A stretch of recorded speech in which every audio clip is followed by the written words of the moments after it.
Poland சென்றிருக்கும் பிரதமர் மோடி வார்சாவில் உள்ள குட் மகாராஜா நினைவிடத்தில் அஞ்சலி செலுத்தினார். இந்த நினைவிடம் இரண்டாம் உலகப் போரின் போது அகதிகளாக வந்த போலந்து நாட்டு குழந்தைகளுக்கு குஜராத்தில் ஜாம் ஷாகிப் வம்சத்தைச் சேர்ந்த திக்விஜய் சிங்ஜி, ரஞ்சித் சிங்ஜி ஆகியோர் அடைக்கலம் கொடுத்ததாக கூறப்படுகிறது. அனைவரின் வளர்ச்சியையும் விரும்பும் நாடு இந்தியா என பிரதமர் மோடி தெரிவித்திருக்கிறார். போலந்து சென்றிருக்கும் பிரதமர் அங்குள்ள இந்திய வம்சாவளியினரிடையே உரையாற்றினார். அப்போது உலக நாடுகளுக்கு நட்புறவு நாடாக இந்தியா திகழ்வதாகவும், யுக்ரைன் போரின் போது இந்திய மாணவர்களுக்கு போலந்து உதவியதற்கு தலை வணங்குவதாகவும் கூறினார்.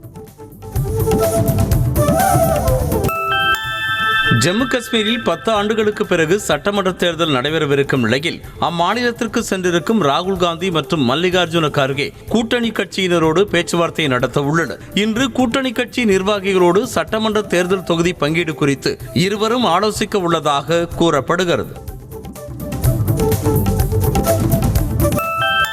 பாதுகாப்புத்துறை அமைச்சர் ராஜ்நாத் சிங் 4 நாட்கள் அரசுமுறை பயணமாக நாளை அமெரிக்காவிற்கு புறப்பட்டு செல்கிறார். அமெரிக்க ராணுவ அமைச்சர் லாயிட் ஆஸ்டினின் அழைப்பை ஏற்று ராஜ்நாத் சிங் செல்லும் நிலையில் இரு நாடுகளுக்கு இடையிலான உறவில் புதிய உத்வேகத்தை ஏற்படுத்தும் என எதிர்பார்க்கப்படுகிறது.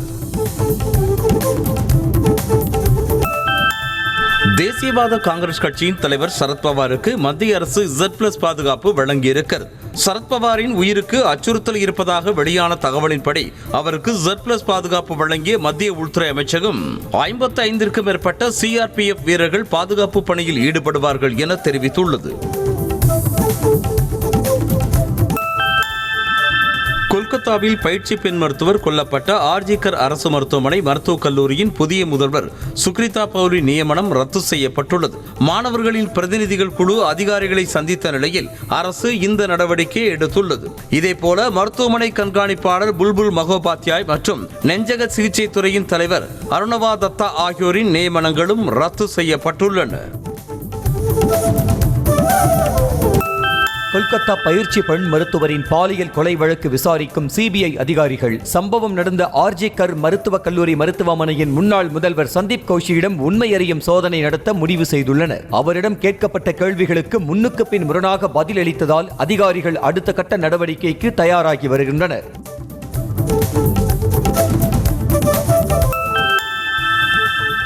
ஒரே வாரத்திற்குள் புதிய அரசியல் கட்சி தொடங்க உள்ளதாகவும், தான் சொந்த வேலையாகவே டெல்லி வந்திருப்பதாகவும் ஜார்க்கண்ட் முன்னாள் முதலமைச்சர் சம்பாய் சோரன் செய்தியாளர்களிடம் தெரிவித்தார். அவர் பாஜகவில் இணையப் போவதாக வதந்திகள் பரவிய நிலையில் அவரது திடீர் டெல்லி பயணம் வதந்திகளுக்கு மேலும் வலு சேர்ப்பதாக இருந்தது.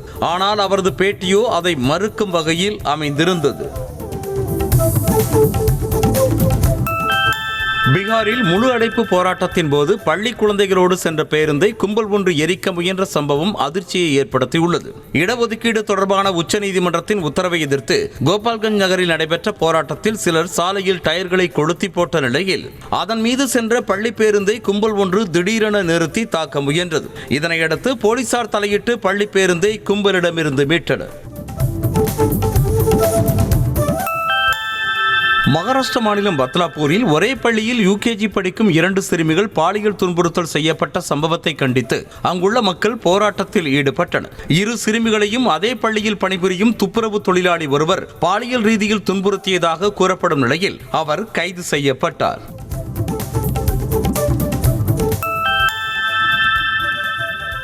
பீகார் மாநிலம் பாட்னாவில் உதவி ஆட்சியரை காவலர் ஒருவர் லத்தியால் தாக்கிய வீடியோ இணையத்தில் வெளியாக இருக்கிறது. உள் இடஒதுக்கீடு வழங்க மாநில அரசிற்கு அதிகாரம் உள்ளது என்ற உச்சநீதிமன்ற தீர்ப்புக்கு எதிராக அங்கு போராட்டம் நடைபெற்றது. அப்போது போராட்டக்காரர்களை கலைக்க போலீசார் நடத்திய தடியடியில் அடையாளம் தெரியாமல் உதவி ஆட்சியர் ஸ்ரீகாந்தை காவலர் ஒருவர் லத்தியால் தாக்கியதால் பரபரப்பு ஏற்பட்டது.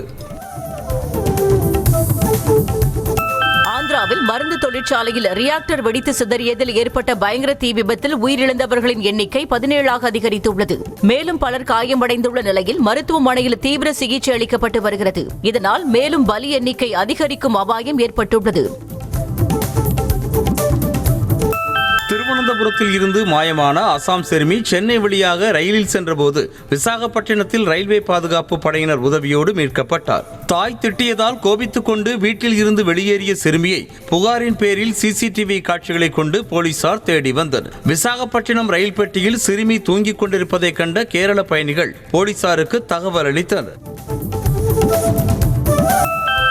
ஆந்திர மாநிலம் அனந்தபுரம் மாவட்டத்தில் சாலையில் பெட்ரோல் கொட்டப்பட்டிருப்பதை தெரியாமல் முதியவர் ஒருவர் சிகரெட்டை பற்ற வைத்துவிட்டு வீசிய தீக்குச்சியால் தீ விபத்து ஏற்பட்டது. இதில் ஒரு கடை மற்றும் இருசக்கர வாகனம் ஒன்றும் தீயில் எரிந்த நிலையில் சம்பவம் தொடர்பான அதிர்ச்சியூட்டும் சிசிடிவி காட்சிகள் வெளியாகியுள்ளன. கனமழை காரணமாக ஆந்திர மாநிலம் ஸ்ரீசைலம் அணை பகுதியில் நிலச்சரிவு ஏற்பட்டு பாறைகள், மண் ஆகியவை மாநிலத்தை தெலங்கானாவுடன் இணைக்கும் முக்கிய சாலையில் விழுந்தன. இதில் யாருக்கும் பாதிப்பு ஏற்படாத நிலையில் பாறைகள், மண் ஆகியவற்றை அப்புறப்படுத்தும் பணி நடைபெற்றது.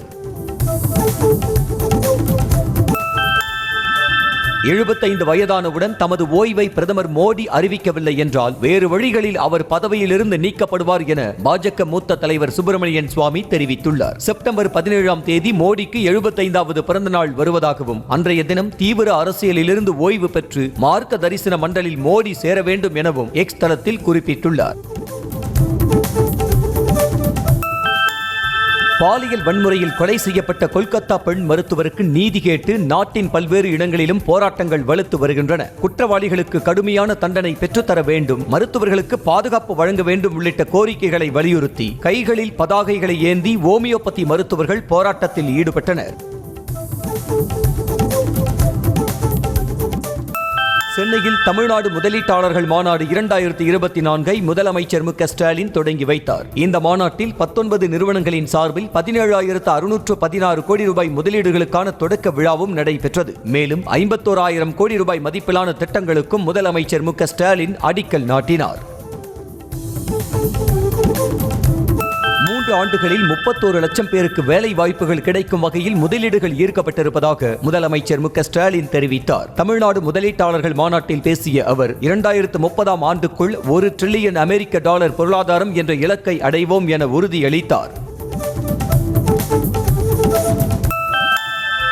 திமுக ஆட்சியில் பட்டாசு ஆலை முதல் பால் பண்ணை வரை எங்குமே தொழிலாளிகளுக்கு பாதுகாப்பு இல்லை என எதிர்க்கட்சித் தலைவர் எடப்பாடி பழனிசாமி குற்றம் சாட்டினார். திருவள்ளூர் அருகேயுள்ள ஆவின் பால் பண்ணையில் இயந்திரத்தில் சிக்கி பெண் ஊழியர் உயிரிழந்த செய்தி கேட்டு அதிர்ச்சி அடைந்ததாக தெரிவித்த இபிஎஸ், ஊழியர்களுக்கு போதிய பாதுகாப்பு வசதிகளை ஏற்படுத்தி தர வேண்டும் என அரசுக்கு கோரிக்கை விடுத்துள்ளார். கிருஷ்ணகிரியில் என்சிசி முகாமில் பள்ளி மாணவிகளுக்கு பாலியல் தொல்லை அளிக்கப்பட்ட விவகாரத்தை தேசிய மனித உரிமைகள் ஆணையம் தாமாக முன்வந்து விசாரணைக்கு எடுத்துக்கொண்டது. இது தொடர்பாக 2 வாரங்களுக்குள் விரிவான அறிக்கை தாக்கல் செய்யுமாறு தமிழ்நாடு தலைமை செயலாளர் மற்றும் காவல்துறை தலைமை இயக்குநருக்கு நோட்டீஸ் அனுப்பப்பட்டுள்ளது. தமிழ்நாடு மின் பகிர்மான கழகத்தில் உள்ள காலி பணியிடங்களை ஒப்பந்தம் அல்லது தற்காலிக அடிப்படையிலோ நிரப்ப சென்னை உயர்நீதிமன்றம் அறிவுறுத்தியுள்ளது. தமிழ்நாடு மின் பகிர்மான கழகத்தில் காலியாக உள்ள 36,000 காலி பணியிடங்களை நிரப்ப வலியுறுத்தி தொழிற்சங்கங்கள் போராட்டம் அறிவித்திருக்கும் நிலையில் அதற்கு தடை விதிக்க கோரி திருவள்ளூரைச் சேர்ந்த புருஷோத்தமன் என்பவர் மனு தாக்கல் செய்திருந்தார்.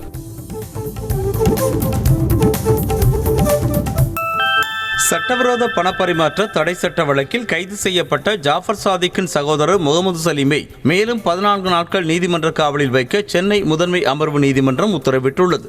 அவரிடம் 7 நாட்கள் அமலாக்கத்துறை விசாரணை முடிந்த நிலையில் மீண்டும் முகமது சலீமை செப்டம்பர் 3ஆம் தேதி வரை நீதிமன்ற காவலில் புழல் சிறையில் அடைக்க நீதிபதி அல்லி உத்தரவிட்டார். நடிகர் விஜயின் தமிழக வெற்றிக் கழக கொடி அறிமுக நிகழ்ச்சி இன்று நடைபெறுகிறது. சென்னை அடுத்த பனையூரில் உள்ள கட்சி தலைமை அலுவலகத்தில் காலை 10 மணிக்கு நடைபெறும் விழாவில் கட்சியின் தலைவர் விஜய் கொடியேற்றி வைக்கிறார். மாவட்ட அளவிலான அணி தலைவர்களுக்கு மட்டுமே அழைப்பு விடுக்கப்பட்டிருக்கும் நிலையில் தொண்டர்கள் மற்றும் ரசிகர்களுக்கு அனுமதி இல்லை என தெரிவிக்கப்பட்டுள்ளது. தமிழ்நாட்டிற்கு வரவேண்டிய உணவு மானிய நிலுவைத் தொகை 3,190 கோடி ரூபாயை உடனடியாக வழங்க வேண்டும் என மத்திய அமைச்சர் பிரகலாத் ஜோஷியிடம் அமைச்சர் சக்கரபாணி வலியுறுத்தியிருக்கிறார். டெல்லியில் மத்திய அமைச்சரை சந்தித்த அவர் உணவுத்துறை குறித்த கோரிக்கைகளை வலியுறுத்தி பேசினார். சில விஷயங்களில் சிக்கியுள்ள திமுக அதில் சட்ட ரீதியாக எந்த நடவடிக்கையும் எடுக்கக்கூடாது என்பதற்காகவே மத்திய அமைச்சரை கூட்டிக் கொண்டு வந்ததாக முன்னாள் அமைச்சர் ஜெயக்குமார் தெரிவித்திருக்கிறார். சென்னை ராயபுரத்தில் செய்தியாளர்களை சந்தித்த அவர் கலைஞரின் நாணய வெளியீட்டு விழாவிற்கு பாஜகவை அழைத்து உள்ளதை பார்க்கும்போது முதல்வர் ஸ்டாலினின் தலைவராக மோடி மாறியுள்ளாரோ என்று எண்ண தோன்றுவதாக கூறினார். வட மாவட்டங்களில் பாமக வாக்குகளையும் தென் மாவட்டங்களில் ஜாதி கட்சிகளின் வாக்குகளையும் பெற்று பாஜக தனது வாக்கு வங்கி என கூறுவதாக தமிழ்நாடு காங்கிரஸ் கமிட்டி தலைவர் செல்வ பெருந்தகை தெரிவித்தார். விழுப்புரத்தில் செயல் வீரர்கள் கூட்டத்திற்கு பிறகு செய்தியாளர்களை சந்தித்த அவர் தமிழ்நாட்டில் பாஜக என்ற கட்சியே இல்லை என்று கூறினார். மெட்ரோ ரயில் சேவையை பரந்தூர் வரை நீட்டிப்பதற்கான விரிவான திட்ட அறிக்கையை தயார் செய்ய தமிழ்நாடு அரசு 4,80,00,000 ஒதுக்கீடு செய்து அரசாணை வெளியிடப்பட்டுள்ளது. 2ஆம் கட்ட திட்டத்தில் கலங்கரை விளக்கம் பூந்தமல்லி வரையிலான 4வது வழித்தடத்தை பரந்தூர் வரையும் 5வது வழித்தடத்தை கோயம்பேடு முதல் ஆவடி வரை நீட்டிப்பது தொடர்பாக திட்ட அறிக்கை தயாரிக்க நிதி ஒதுக்கீடு செய்யப்பட்டுள்ளது. தமிழ்நாடு முழுவதும் நீர்நிலைகள், அரசு நிலங்கள் ஆக்கிரமிப்புகளை அகற்ற எடுத்த நடவடிக்கை குறித்து அறிக்கை தாக்கல் செய்ய தலைமை செயலாளருக்கு சென்னை உயர்நீதிமன்றம் உத்தரவிட்டுள்ளது. நீர்நிலை ஆக்கிரமிப்பை எதிர்த்து தொடரப்பட்ட வழக்கில் தலைமை செயலாளரை நீதிபதிகள் எதிர்மனுதாரராக சேர்த்தனர். ஆக்கிரமிப்புகளை அகற்ற 2004ஆம் ஆண்டு விதித்த உத்தரவின் அடிப்படையில் எடுக்கப்பட்ட நடவடிக்கை என்ன என்று கேள்வி எழுப்பினர்.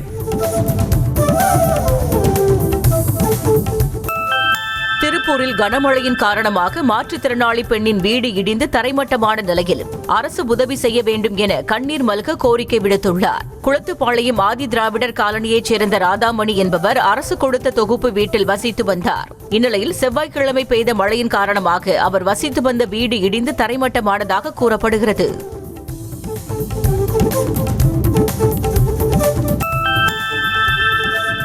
வயதை கடந்த மாற்றுத்திறனாளி அரசு பணியாளர்களுக்கு மீண்டும் துறை தேர்வு எழுதுவதிலிருந்து விலக்கு அளிக்கப்பட்டுள்ளது.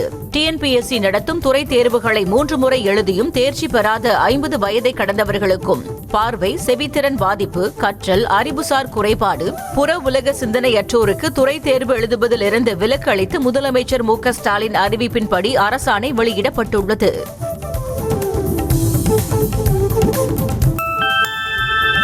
தமிழ்நாட்டில் குரங்கம்மை தொற்று பரவலை தடுக்க முன்னேற்பாடுகள் தீவிரமடைந்திருக்கும் சூழலில் மதுரை அரசு ராஜாஜி மருத்துவமனையில் 20 படுக்கை வசதிகள் கொண்ட சிறப்பு வார்டு தயார்படுத்தப்பட்டுள்ளது. குரங்கம்மை நோய்க்கான தடுப்பு மருந்துகள், ஆக்சிஜன் சிலிண்டர் வசதி ஆகியவற்றுடன் மருத்துவர்கள், செவிலியர்கள் குழுவும் தயார் நிலையில் உள்ளனர்.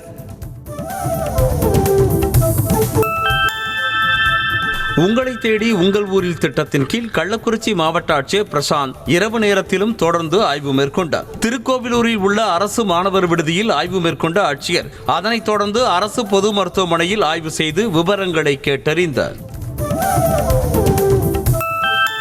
தூத்துக்குடி மாவட்டம் எட்டயபுரத்தில் 12 லட்சம் ரூபாய் மதிப்பீட்டில் கட்டப்பட்ட புதிய அங்கன்வாடி கட்டிடத்தை எம்பி கனிமொழி ரிப்பன் வெட்டி திறந்து வைத்தார். இதில் அமைச்சர் கீதா ஜீவன், விளாத்திக்குளம் எம்எல்ஏ மார்கண்டேயன் ஆகியோர் கலந்து கொண்ட நிலையில் எம்பி கனிமொழி பொதுமக்களிடம் குறைகளை கேட்டறிந்து மனுக்களை பெற்றுக் கொண்டார்.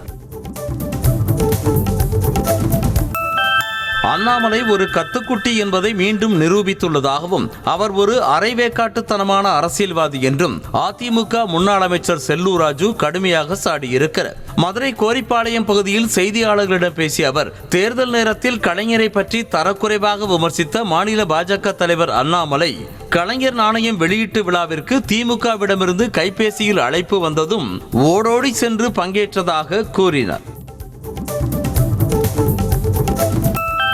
திருவண்ணாமலை மாவட்ட அரசு மருத்துவக் கல்லூரி மருத்துவமனையில் பாதுகாப்பு வசதிகளை மேம்படுத்துவது தொடர்பாக மாவட்ட ஆட்சியர் பாஸ்கர பாண்டியன் நேரில் சென்று ஆய்வு மேற்கொண்டார். அப்போது மருத்துவமனையின் சமையல் கூடத்திற்கு சென்ற அவர் நோயாளிகளுக்கு அளிக்கப்படும் உணவு சுகாதாரமாக தயார் செய்யப்படுகிறதா என்பது குறித்து பார்வையிட்டு உணவினை உண்டு பரிசோதனை செய்தார்.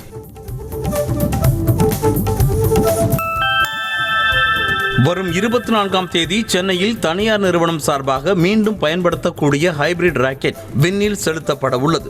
ரூமி 1 என்ற ஹைபிரிட் ராக்கெட்டுடன் அனுப்பப்படும் 50 சிறிய எடை கொண்ட செயற்கைக்கோள்கள் காஸ்மிக் கதிர்வீச்சு, புறஊதா கதிர்வீச்சு, காற்றின் தரம் ஆகியவற்றை கண்காணிக்கும் என இஸ்ரோ முன்னாள் இயக்குநர் மயில்சாமி அண்ணாதுரை தெரிவித்திருக்கிறார்.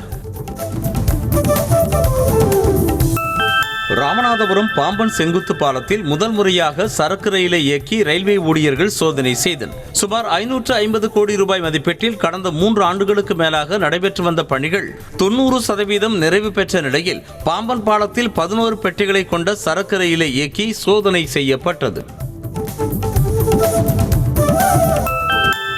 ராணிப்பேட்டை மாவட்டம் பெரும்காஞ்சியில் இளைஞர் ஒருவர் கிணற்றில் இருந்து சடலமாக மீட்கப்பட்ட நிலையில் அவரின் இறப்புக்கு காரணமானவர்களை கைது செய்ய வலியுறுத்தி உறவினர்கள் சாலை மறியலில் ஈடுபட்டனர். கதிர்வேல் என்ற இளைஞரின் மரணத்திற்கு நீதி கேட்டு போராடியவர்களிடம் போலீசார் பேச்சுவார்த்தை நடத்திய நிலையில் மறியலால் அப்பகுதியில் சுமார் 1 மணி நேரம் போக்குவரத்து பாதிக்கப்பட்டது.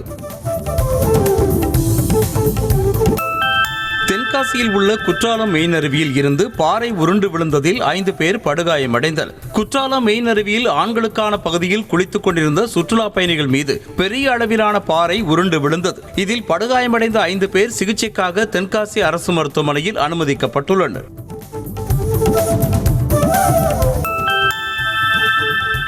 வயநாடு நிலச்சரிவு நிவாரணத்திற்காக காஞ்சிபுரத்தைச் சேர்ந்த 3ஆம் வகுப்பு படிக்கும் மாணவி ஒருவர் தான் உண்டியலில் சேமித்து வைத்த பணத்தை வழங்கியிருக்கிறார். திருப்புட்குழி கிராமத்தைச் சேர்ந்த அந்த சிறுமி தான் சிறுக சிறுக சேமித்த 1050 ரூபாய் பணத்தை கேரள முதலமைச்சரின் நிவாரண நிதிக்கு அனுப்பி வைத்த நிலையில் சிறுமியின் இந்த செயலுக்கு பலரும் பாராட்டுக்களை தெரிவித்து வருகின்றனர். நீலகிரி மாவட்டம் கூடலூரை அடுத்த தாளூர் பகுதியில் அரசு உதவி பெறும் கல்லூரி மாணவர்களிடையே ராகிங் பிரச்சனையால் சாலையில் ஒருவரை ஒருவர் தாக்கிக் கொண்டனர். இதனை பார்த்த அங்கிருந்த பொதுமக்கள் மாணவர்களை விரட்டி தாக்கிய நிலையில் இது தொடர்பான வீடியோ வெளியாகி இருக்கிறது.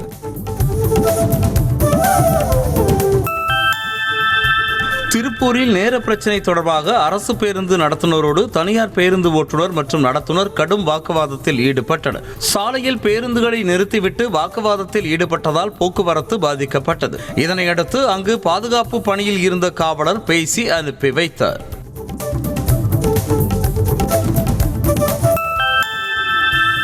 சிவகங்கை மாவட்டம் திருப்புவனம் எம்ஜிஆர் நகர் பகுதியைச் சேர்ந்த மக்கள் வீட்டுமனை பட்டா கேட்டு வட்டாட்சியர் அலுவலகத்தை முற்றுகையிட்டு போராட்டத்தில் ஈடுபட்டனர். முன்னாள் முதல்வர் எம்ஜிஆர் நேரடியாக வழங்கிய வீட்டுமனைகளுக்கு 50 ஆண்டுகளாக பட்டா கிடைக்கவில்லை என ஆதங்கத்தை வெளிப்படுத்தினர்.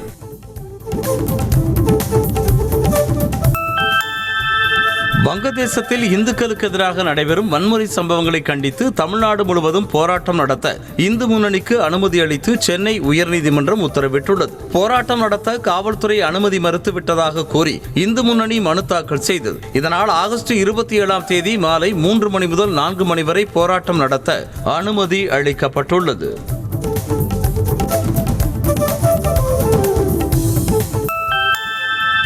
கோவை மாவட்டம் மேட்டுப்பாளையத்தை அடுத்த சிறுமுகை பகுதியில் உள்ள அரசு பள்ளியில் 9 மாணவிகளுக்கு பாலியல் தொந்தரவு கொடுத்த ஆசிரியரை போக்சோ சட்டத்தின் கீழ் போலீசார் கைது செய்தனர். பள்ளியின் இடைநிலை ஆசிரியர் நடராஜன் மாணவிகளிடம் அத்துமீறி பாலியல் தொந்தரவு கொடுத்தது விசாரணையில் தெரிய வந்திருக்கிறது. கோவையில் காவல் உதவி ஆய்வாளர் என கூறி அரசு வேலை வாங்கி தருவதாக பல லட்சம் ரூபாய் மோசடி செய்த நபரை போலீசார் கைது செய்தனர். விசாரணையில் நீலகிரி மாவட்டம் கோத்தகிரி அடுத்த நியாயங் அஞ்சல் கிராமத்தைச் சேர்ந்தவர் வினோ என்பது தெரிய வந்த நிலையில் அவரிடமிருந்து போலி அடையாள அட்டை, 2 ஏர் பிஸ்டல்கள், கைவிலங்கு, லத்தி உள்ளிட்டவற்றை பறிமுதல் செய்தனர். சென்னை கொடுங்கையூரில் உள்ள மரக்கிடங்கில் ஏற்பட்ட பயங்கர தீ விபத்து காரணமாக பல லட்சம் ரூபாய் மதிப்பிலான மரக்கட்டைகள் எரிந்து சேதமடைந்தன. விரைந்து சென்ற தீயணைப்புத்துறை வீரர்கள் 2 மணி நேரத்திற்கும் மேலாக போராடி தீயை கட்டுக்குள் கொண்டு வந்தனர்.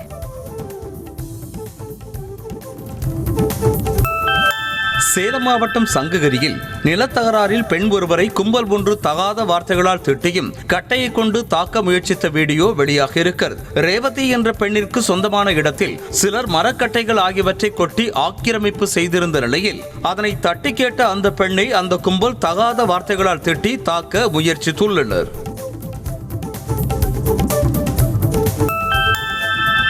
அரசு நிலம் ஆக்கிரமிப்பு விவகாரங்களில் வட்டார வளர்ச்சி அலுவலர் நோட்டீஸ் அனுப்பக்கூடாது என தெரிந்தும் நோட்டீஸ் அனுப்பியது ஏன் என உயர்நீதிமன்ற மதுரை கிளை கேள்வி எழுப்பியுள்ளது. பட்டா நிலத்தை ஆக்கிரமிப்பு என கூறி வட்டார வளர்ச்சி அலுவலர் அகற்ற நடவடிக்கை எடுப்பதாகவும் அதனை ரத்து செய்ய கோரி விருதுநகரைச் சேர்ந்த ஒருவர் மனு தாக்கல் செய்திருந்தார். அதற்கு எந்த பிரிவின் கீழ் நோட்டீஸ் அனுப்பப்பட்டது என நீதிபதிகள் கேள்வி எழுப்பினர்.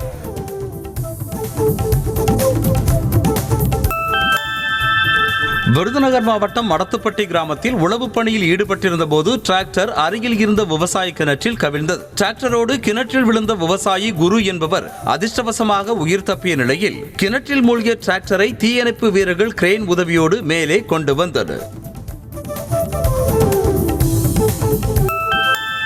சென்னை அடுத்த மாங்காட்டில் கடன் தொல்லையால் இளைஞர் ஒருவர் கடிதம் எழுதி வைத்துவிட்டு தூக்கிட்டு தற்கொலை செய்து கொண்டார். குணசேகர் என்ற அந்த இளைஞருக்கு சோத்துப்பாக்கம் முருகன் கோவிலில் இன்று திருமணத்திற்கு ஏற்பாடு செய்யப்பட்டிருந்த நிலையில் தான் கடன் வாங்கியிருப்பதாகவும் அதற்கு தானே முழு பொறுப்பு என கடிதம் எழுதி வைத்துவிட்டு தற்கொலை செய்து கொண்டார். நாமக்கல்லில் உள்ள கமலாலய குளத்தில் 10 ஆண்டுகளுக்கு பின்னர் மீண்டும் படகு சவாரி தொடங்கப்பட்டுள்ளது. இதனையொட்டி அப்பகுதியில் உள்ள பூங்காவில் வண்ண மின் விளக்குகள் அமைக்கப்பட்டிருக்கும் நிலையில் மின்சார ஒயர்களில் குண்டூசிகள் குத்தப்பட்டு ஆபத்தான முறையில் உள்ளதால் விபத்து ஏற்படும் முன்பாக சீரமைக்க வேண்டும் என கோரிக்கை எழுந்துள்ளது. புதுக்கோட்டை மாவட்டம் பொன்னன் விடுதி கிராமத்தில் கிணற்றில் குதித்து தற்கொலை செய்து கொண்ட பெண்ணின் சடலத்தை கணவரின் வீட்டின் முன்பாக வைத்து உறவினர்கள் எரித்த சம்பவம் பரபரப்பை ஏற்படுத்தியுள்ளது. கணவனை பிரிந்து தாய் வீட்டில் வாழ்ந்து வந்த புவனேஸ்வரி என்ற பெண் தனது வீட்டின் அருகே இருக்கும் கிணற்றில் குதித்து தற்கொலை செய்து கொண்டார். தென்காசி மாவட்டம் குற்றாலம் மெயின் அருவியில் பாறையில் இருந்த கற்கள் உருண்டு விழுந்து சுற்றுலா பயணிகள் காயமடைந்த நிலையில் பாறையில் உள்ள வேர்கள் மற்றும் கற்களை அகற்றும் பணியில் தீயணைப்புத்துறை வீரர்கள் ஈடுபட்டுள்ளனர். இதனால் சுமார் 3 மணி நேரம் சுற்றுலா பயணிகள் குளிக்க தடை விதிக்கப்பட்டது. திருப்பூர் பகுதியில் கொட்டி தீர்த்த மழைக்கு வஞ்சிபாளையம் குறவர் காலனியில் தேங்கிய மழைநீர் வெளியேறாததால் நோய்வாய்ப்பட்ட முதியவரை அங்கிருந்து வெளியேற்ற முடியாமல் அவரது உறவினர்கள் தவித்தனர். முழங்கால் அளவுக்கு தண்ணீர் தேங்கியதால் இரவு முழுவதும் வீடுகளில் தங்க முடியாமல் அவதிப்பட்ட மக்கள் மழைநீர் வடிகாலை முறைப்படுத்தி தர வேண்டும் என கோரிக்கை விடுத்தனர். சென்னை போரூரில் மெட்ரோ ரயில் பணியின் போது மின்சார கம்பி தீப்பிடித்து எரிந்ததால் அங்கிருந்த ஊழியர்கள் அதிர்ச்சியடைந்தனர். மேலும் முறையாக மின்சார இணைப்புகளை கொடுக்கவில்லை என்று கூறப்படும் நிலையில் அதனை விரைந்து சீரமைக்க வேண்டும் என்ற கோரிக்கை எழுந்துள்ளது.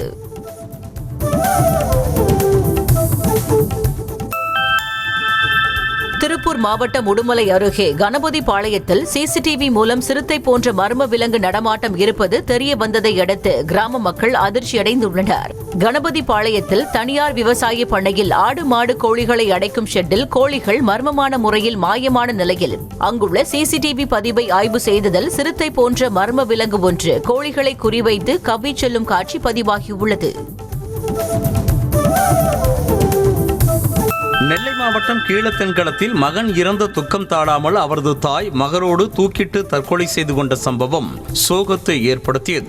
கிருஷ்ணன் என்பவர் நெஞ்சு வலியால் உயிரிழந்த நிலையில் அவரது இறுதி சடங்கின் போது அவரது தாய் பகவதியும் கணவனை பிரிந்து வாழ்ந்த சகோதரி மாலாவும் துக்கம் தாங்காமல் தாங்கள் வசித்த வீட்டிற்கு சென்று தூக்கிட்டு தற்கொலை செய்து கொண்டதாக கூறப்படுகிறது. சேலம் மாவட்டம் ஓமலூர் அருகே பணத்திற்காக மூதாட்டியை கொன்று உடலை காவிரி ஆற்றில் வீசிய பேரன் உட்பட 3 பேரை போலீசார் கைது செய்து சிறையில் அடைத்தனர். அம்மன் கோவில்பட்டி பேரமரத்தூர் பகுதியைச் சேர்ந்த 85 வயதான பொன்னியம்மாள் என்பவர் கடந்த 3ஆம் தேதி திடீரென மாயமான நிலையில் சந்தேகத்தின் பேரில் அவரது பேரனான சித்துராஜ் உட்பட 3 பேரை பிடித்து போலீசார் விசாரணை நடத்தினர். தேனி மாவட்டம் போடிநாயக்கனூர் மேற்கு தொடர்ச்சி மலைப்பகுதிகளில் பெய்யும் கனமழையால் குரங்கணி அருவியில் வெள்ளப்பெருக்கு ஏற்பட்டது. நீர் ஆர்ப்பரித்து வருவதால் சுற்றுலா பயணிகள் அருவிக்கு செல்ல வேண்டாம் என வனத்துறையினர் எச்சரிக்கை விடுத்தனர். கரூர் மாவட்டம் குளித்தலை அருகே தேசிய மங்கலத்தில் உள்ள அரசு உயர்நிலைப் பள்ளி வளாகத்தில் பதிக்கப்பட்டுள்ள காவிரி கூட்டு குடிநீர் குழாயில் உடைப்பு ஏற்பட்டதால் பள்ளி வளாகத்திற்குள் குளம் போல் தண்ணீர் தேங்கியது. மாவட்ட வருவாய் அலுவலர் மற்றும் அதிகாரிகள் ஆய்வு செய்து குழாய் உடைப்பை சரி செய்வதற்காக வியாழக்கிழமை வரை பள்ளிக்கு விடுமுறை அளித்தனர். ரஷ்யா சென்றிருக்கும் சீன பிரதமர் லீ குவாங் அதிபர் விளாடிமிர் புட்டினை சந்தித்து இருதரப்பு உறவுகள் குறித்து பேச்சுவார்த்தை நடத்தியதாக கிரெம்ளின் மாளிகை தெரிவித்திருக்கிறது. தலைநகர் மாஸ்கோவில் புதன்கிழமை நடைபெற்ற இந்த சந்திப்பில் பேசிய சீன பிரதமர் லீ குவாங் இரு நாடுகளுக்கு இடையிலான உறவுகள் முன்னெப்போதும் இல்லாத வகையில் உயர்மட்டத்தை எட்டியிருப்பதாக கூறியிருக்கிறார். ஸ்பெயின் நாட்டைச் சேர்ந்த உலகின் மிக வயதான பெண் மரியா பிரானியாஸ் தனது 117வது வயதில் காலமானார். அமெரிக்காவில் 1907ஆம் ஆண்டு பிறந்த மரியா பிரானியாஸ் 2 உலகப் போர்களை பார்த்ததுடன் ஸ்பெயின் உள்நாட்டு போர், 1918ஆம் ஆண்டு ஏற்பட்ட காய்ச்சல் மற்றும் கோவிட் தொற்று ஆகியவற்றை கடந்து வந்தவர் என்பது குறிப்பிடத்தக்கது.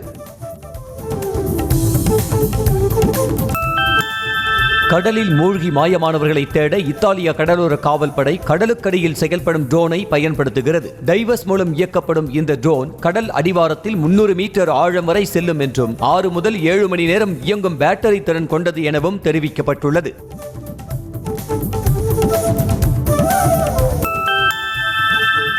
புவனேஸ்வரில் ஒடிஷா முதல்வர் மோகன் சரண் மாஜி ஒலிம்பிக்கில் வெண்கலப் பதக்கம் வென்ற ஆண்கள் ஹாக்கி அணியை சந்தித்தார். ஒலிம்பிக்கில் ஸ்பெயினை வீழ்த்தி வெண்கலப் பதக்கம் வென்ற இந்திய ஆண்கள் ஹாக்கி அணியினருக்கு மோகன் சரண் மாஜி வாழ்த்துக்களை தெரிவித்து புகைப்படம் எடுத்துக் கொண்டார். கொல்கத்தாவில் பயிற்சி பெண் மருத்துவர் பாலியல் வன்கொடுமை செய்யப்பட்டு கொலை செய்யப்பட்ட சம்பவத்தை கண்டித்து நடைபெற்ற போராட்டத்தில் இந்திய கிரிக்கெட் அணியின் முன்னாள் கேப்டன் சௌரவ் கங்குலி தனது மகனோடு கலந்து கொண்டார். அப்போது தனது மகள் சனாவுடன் மெழுகுவர்த்தி ஏற்றி வைத்து உயிரிழந்த மருத்துவருக்கு கங்குலி அஞ்சலி செலுத்தினார். இந்திய அணியின் கேப்டன் ரோஹித் சர்மா, பிசிசிஐ செயலாளர் ஜெய்ஷா ஆகியோர் மும்பையில் உள்ள சித்தி விநாயகர் கோவிலுக்கு சென்று சாமி தரிசனம் செய்தனர். அப்போது அவர்கள் T20 உலகக்கோப்பை எடுத்து சென்று பூஜை செய்த நிலையில் அது தொடர்பான புகைப்படங்கள் வெளியாகியுள்ளன. இந்திய கிரிக்கெட் கட்டுப்பாட்டு வாரிய செயலாளராக இருக்கும் ஜெய்ஷா சர்வதேச கிரிக்கெட் வாரியத்தின் தலைவராக தேர்வு செய்யப்பட உள்ளதாக பத்திரிகை செய்தி வெளியாகியுள்ளது. சர்வதேச கிரிக்கெட் வாரியத்தின் தலைவராக உள்ள கிரெக் பாக்லேவின் பதவிக்காலம் வரும் நவம்பர் 30ஆம் தேதியோடு நிறைவடையும் நிலையில் அதன் தலைவராக ஜெய்ஷா தேர்வாக வாய்ப்பிருப்பதாக கூறப்படுகிறது. சென்னை சூப்பர் கிங்ஸ் அணியின் நட்சத்திர வீரர் MS தோனி IPL போட்டிகளில் இருந்து ஓய்வு பெறப் போவதாக வதந்திகள் பரவி வரும் சூழலில் அவர் ராஞ்சியில் உள்ள தாபாவில் நண்பர்களுடன் மகிழ்ச்சியாக பொழுதை கழித்த புகைப்படங்கள் வெளியாகியுள்ளன. 2025 IPL சீசனில் அவர் விளையாடுவாரா என சந்தேகம் எழுந்த நிலையில் எப்போது வேண்டுமானாலும் IPL ஓய்வை அறிவிக்கக்கூடும் என கூறப்படுகிறது.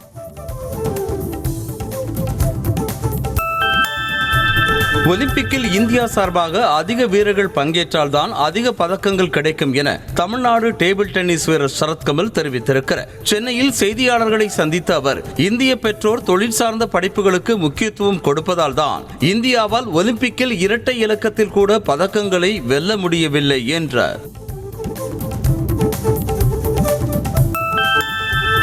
இங்கிலாந்து அணிக்கு எதிரான முதல் டெஸ்ட் போட்டியில் இலங்கை அணி முதல் இன்னிங்ஸில் 236 ரன்களை மட்டுமே எடுத்துள்ளது. இங்கிலாந்து சென்றிருக்கும் இலங்கை அணி 3 போட்டிகள் கொண்ட டெஸ்ட் தொடரில் விளையாடி வருகிறது. முதல் டெஸ்ட் போட்டியில் டாஸ் வென்று முதலில் பேட்டிங் செய்த இலங்கை அணி 236 ரன்களை மட்டுமே எடுத்த நிலையில் முதல் நாள் ஆட்ட நேர முடிவில் இங்கிலாந்து அணி விக்கெட் இழப்பின்றி 22 ரன்களை எடுத்துள்ளது.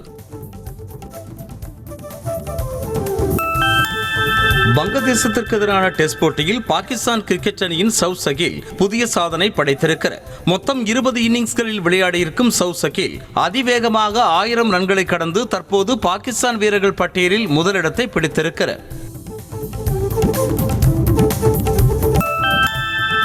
உலகின் முன்னணி கால்பந்து வீரரான கிறிஸ்டியானோ ரொனால்டோவின் புதிய யூடியூப் சேனல் 1 மணி நேரத்தில் 1 மில்லியன் சப்ஸ்கிரைபர்களை கடந்து சாதனை படைத்திருக்கிறது. 39 வயதான ரொனால்டோ கால்பந்து வாழ்க்கையில் தனது கடைசி கட்டத்தை எட்டியிருக்கும் நிலையில் தற்போது UR கிறிஸ்டியானோ என்ற புதிய யூடியூப் சேனலை தொடங்கியிருக்கிறார். உலகின் தலை சிறந்த 3 விக்கெட் கீப்பிங் பேட்ஸ்மேன்களை ஆஸ்திரேலிய ஜாம்பவான் ஆடம் கில்கிறிஸ்ட் தேர்ந்தெடுத்துள்ளார். அவரது தேர்வில் முதலில் ஆஸ்திரேலிய முன்னாள் வீரர் ரோட்னி மாஸ் இடம்பெற்றுள்ளார். இரண்டாவதாக மகேந்திர சிங் தோனி, மூன்றாவதாக இலங்கை முன்னாள் வீரர் குமார் சங்ககரா இடம்பெற்றுள்ளார். வினேஷ் போகத் ஹரியானா மாநில சட்டசபை தேர்தலில் போட்டியிடப் போவதாக தகவல் வெளியாகியுள்ளது. ஹரியானா சட்டப்பேரவை தேர்தல் அக்டோபர் 1ஆம் தேதி நடைபெறவுள்ளது. அதில் மல்யுத்த வீராங்கனையான வினேஷ் போகத் தமது நெருங்கிய உறவினரான பபிதா குமாரி போகத்துக்கு எதிராக களமிறங்க வாய்ப்புள்ளதாகவும் அதற்காக சில அரசியல் கட்சிகள் அவரை அணுகியுள்ளதாகவும் கூறப்படுகிறது. பார்டர் கவாஸ்கர் டிராபி ஆஷஸ் தொடருக்கு சமமானது என தாம் நினைப்பதாக ஆஸ்திரேலிய வேகப்பந்து வீச்சாளர் மிச்சல் ஸ்டார்க் தெரிவித்துள்ளார். கடைசியாக நடைபெற்ற 4 பார்டர் கவாஸ்கர் டிராபி தொடர்களை இந்தியா கைப்பற்றியுள்ள நிலையில் இந்த முறை நடைபெறும் தொடரில் இந்தியாவை வீழ்த்துவோம் என்று மிச்சல் ஸ்டார்க் நம்பிக்கை தெரிவித்துள்ளார். வெங்கட் பிரபு இயக்கத்தில் விஜய் நடித்துள்ள தி கோட் படத்திற்கு தணிக்கை குழு UA சான்றிதழ் வழங்கியுள்ளதாக படக்குழு அதிகாரப்பூர்வமாக அறிவித்துள்ளது. 2 நிமிடம் 51 வினாடிகள் நீளமுள்ள இந்த படத்தின் ட்ரெய்லர் வீடியோ சமூக வலைதளத்தில் ட்ரெண்டிங்கில் முதலிடத்தில் உள்ளதென்பது குறிப்பிடத்தக்கது. மாரி செல்வராஜின் வாழை திரைப்படத்தை பார்த்துவிட்டு நடிகர் சிம்பு தனது வாழ்த்துக்களை தெரிவித்திருக்கிறார். உண்மை சம்பவத்தை அடிப்படையாக கொண்டு எடுக்கப்பட்ட இத்திரைப்படத்தை பற்றி பல இயக்குநர்கள் கருத்து தெரிவித்திருக்கும் நிலையில் வாழை திரைப்படம் சிம்பிளாக இருந்தாலும் சினிமாவை நேசிப்பவர்களுக்கு இப்படம் மிகவும் பிடிக்கும் என சிம்பு தெரிவித்திருக்கிறார். நடிகை ரஷ்மிகா மந்தனா அவரது இன்ஸ்டாகிராம் பக்கத்தில் அன்புள்ள டைரி என்ற தலைப்பில் வெளியிட்டிருக்கும் பதிவு தற்போது வைரலாகி வருகிறது. நல்ல உணவு, சிரிப்பு, தூக்கம், புத்தகம் வாசித்தல், பயணம், காஃபி மற்றும் வேலை என பல்வேறு விஷயங்களை குறிப்பிடுவதைப் போல இருக்கும் அழகான புகைப்படங்களை அதில் பகிர்ந்திருக்கிறார். திருச்சி ஸ்ரீரங்கம் ரங்கநாதர் கோவிலில் நடிகர் ரஜினிகாந்தின் இளைய மகள் சௌந்தர்யா சாமி தரிசனம் செய்தார். ராமானுஜர், பெருமாள் மற்றும் தாயார் சன்னதியில் சௌந்தர்யா மனமுருகி வழிபட்ட நிலையில் கோவில் நிர்வாகம் சார்பில் அவருக்கு மாலை அணிவித்து மரியாதை செய்யப்பட்டது. இனிமேல் வருடத்திற்கு 4 படங்கள் நடிக்க இருப்பதாகவும் அடுத்தடுத்து இயக்குநர்களிடம் கதை கேட்டுக்கொண்டிருப்பதாகவும் நடிகர் பிரசாந்த் தெரிவித்துள்ளார். சென்னை சேத்துப்பட்டில் செய்தியாளர்களை சந்தித்த அவர் கோட் படம் குடும்பங்கள் கொண்டாடும் படமாக இருக்கும் என்றார். திருஷ்யம் 3 படம் குறித்து இயக்குனர் ஜீத்து ஜோசப் அப்டேட் கொடுத்துள்ளார். இது குறித்து பேசிய ஜீத்து ஜோசப், இந்த படத்தில் ஒரு குறிப்பிட்ட பாகத்தில் ஒரு பிரச்சனை இருப்பதாகவும் அந்த குறிப்பிட்ட இடத்தை தான் தாண்டிவிட்டால் கதை முழுமையடைந்துவிடும் எனவும் தெரிவித்துள்ளார். கடலூர் மாவட்டம் பன்ருட்டி அடுத்த தட்டாஞ்சாவடி பகுதியில் உள்ள துர்கா பரமேஸ்வரி அம்மன் கோவிலில் ஆவணி மாத பிரம்மோற்சவத்தை முன்னிட்டு பல டன் பூக்களை கொண்டு கோவில் முழுவதும் அலங்கரிக்கப்பட்டிருந்தது. மேலும் மீனாட்சி அலங்காரத்தில் துர்கா பரமேஸ்வரி அம்மன் முத்து பல்லக்கில் எழுந்தருளி பக்தர்களுக்கு காட்சியளித்தார். ராணிப்பேட்டை மாவட்டம் மாந்தாங்கல் மோட்டூர் பகுதியில் உள்ள திரௌபதி அம்மன் கோவிலில் வேல்வி ஜெயந்தி விழாவை முன்னிட்டு பக்தர்கள் 1008 விளக்கேற்றி வழிபாடு நடத்தினர். முன்னதாக சாமிக்கு சிறப்பு பூஜைகள் செய்யப்பட்டு மலர் அலங்காரத்தில் காட்சியளித்தார். கிளாசிக் லெஜெண்ட்ஸ் ஆட்டோமொபைல் நிறுவனம் BSA கோல்டு ஸ்டார் 650 என்ற புதிய பைக்கை இந்திய சந்தையில் அறிமுகம் செய்திருக்கிறது. எக்ஷோரூமில் இந்த பைக்கின் விலை 2,99,000 விலை நிர்ணயம் செய்யப்பட்டுள்ள நிலையில் ராயல் என்ஃபீல்டு இன்டர்செப்டார் 650 பைக்கிற்கு போட்டியாக இது அறிமுகம் செய்யப்பட்டுள்ளது. Realme 13 5G மற்றும் 5G Plus ஆகிய 2 மாடல் ஸ்மார்ட் போன்களை இந்தியாவில் வரும் 29ஆம் தேதி அறிமுகம் செய்யவிருப்பதாக அந்நிறுவனம் அறிவித்திருக்கிறது. Realme 13 5G சீரிஸ் மாடல்களுக்கு 15,000 ரூபாய் என விலை நிர்ணயம் செய்யப்பட்டிருப்பதாக தகவல் வெளியாகியுள்ளது.